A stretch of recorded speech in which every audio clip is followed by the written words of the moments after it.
کہ آپ کا ٹاپک ہے. دیکھیں نا, جیسے یہی ہے ویکسینیشن, آپ اس طرح کا پلان دے سکتے ہیں کہ فوری چونکہ مسئلہ ہے, فوری مسئلہ ہے, اگلے 2-3 مہینوں میں اگر ہم نے قطرے نہ پلائے تو بہت بڑا مسئلہ ہو سکتا ہے. تو فوری طور پر ہمیں فنڈنگ دے دیں 3 مہینے. ہم 3 مہینے میں اس فنڈنگ سے قطرے بھی پلائیں گے اور اس علاقے میں ایک اویئرنیس بھی پیدا کریں گے, اور آفٹر 3 منتھس ہم اس کو پرائز کر دیں گے. اور اس دوران ہم اتنی اویئرنیس پیدا کر دیں گے کہ لوگ 100-200 روپے کی 500 روپے کی ویکسینیشن کرانے میں کوئی مشکل محسوس نہیں کریں گے. لیکن فوری طور پر تو لوگوں کو یہ سمجھانا مشکل ہے کہ مفت قطرے پلا لیں. وہ جو پولیو کے قطروں کے بارے میں جو سائنسی تھیوری چل رہی ہے وہ اتنی خطرناک ہے, وہ تو جان سے مارنے کے اوپر آئے ہوئے.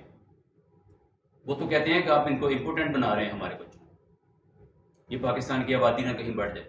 اس قسم کی تھیوریز چل رہی ہیں ساتھ, اور یہ بڑی سنی جاتی ہیں اس معاشرے کے اندر, اس طبقے کے, اور وہ نہیں پلاتے, انکار کرتے ہیں. تو بات یہ ہے کہ فی الحال مسئلہ اتنا شدید ہے, آپ ہمیں 2 طرح سے پیسے دیں, قطرے پلانے کے بھی دیں اور کیمپین چلانے کے بھی دیں, اور اس کیمپین کے نتیجے میں ہم اس کو پرائز کر دیں گے, مزید آپ سے پیسے نہیں مانگیں گے, یہ سسٹینیبل ہو جائے گا. اس کے بعد جب وہ میڈیکل اسٹور پہ اویلیبل ہوں گے یہ قطرے, لوگ خود پلا لیا کریں گے. یہ میں نے ایک مثال دی ہے, آگے ڈپینڈ کرتا ہے نا کہ آپ نے کیا کرنا. آپ نے لیب کھولی, آپ نے کہا جی لاہور شہر میں اتنا بڑا شہر ہے, اس کی کروڑ سے زیادہ آبادی ہو گئی ہے, اس میں یہ والی لیب نہیں ہے, اور یہ والے ٹیسٹ جو ہے نا ہمیں کراچی آغا خان کو بھیجنے پڑتے ہیں یا لنڈن بھیجنے پڑتے ہیں. تو شہر میں ایک لیب ہونی چاہیے, اور یہ لیب میں کھولوں گا, لیکن لیب مجھے ڈیولپمنٹ کی کاسٹ جو ہے نا وہ آپ دے دیں, ٹریننگ کی دے دیں, اور شروع میں 2-4 مہینے اس کو رن کرنے کی کاسٹ آپ دے دیں. اس کے بعد میں اس کی پرائس رکھوں گا, اور یہ لیب ویسے چلے گی جیسے چکائی لیب یہاں پیسے کما رہی, اور لوگ پرائس دینے کے لیے تیار ہو جائیں گے. یہ وہی لوگ ہیں جو پیسے دے کے آغا خان سیمپل بھیجتے ہیں یا لنڈن بھیجتے ہیں. تو آپ ڈیپینڈ کرتا ہے کہ آپ کا پروجیکٹ کیا ہے, اس حساب سے آپ پاسبل فنڈنگ کے سورسز, اور یہ پروجیکٹس آپ کے ہونے ہیں, میرے نہیں ہونے. میں تو ہیلتھ سائنسز کا بندہ ہی نہیں ہوں. آپ نے پروجیکٹ جس میں سوچنا ہے وہ سوچے کہ یہ سسٹینیبل کیسے ہو.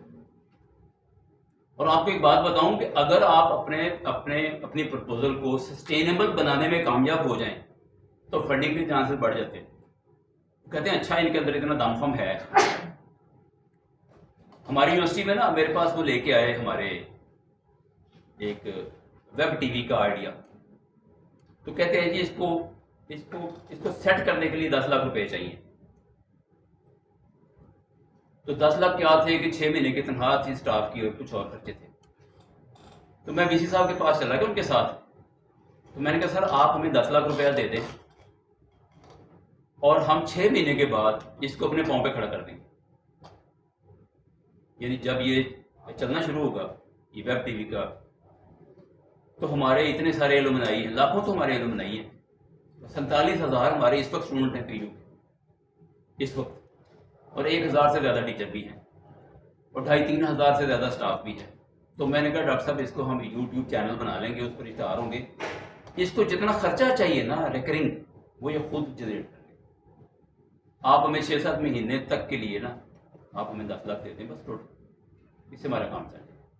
وہ بڑے خوش ہوئے, اچھا صرف 10 لاکھ دے رہے ہیں, بعد میں نہیں دینے, میں نے کہا بعد میں نہیں دینے. انہوں نے خوش ہو کے سینکشن کر دیا. تو جب آپ سسٹینیبل بنائیں گے, آپ کے ذہن میں آئیڈیاز ہوں گے اور آپ اسے پریزنٹ کریں گے اس آئیڈیا کو, تو فنڈنگ اتنا بڑا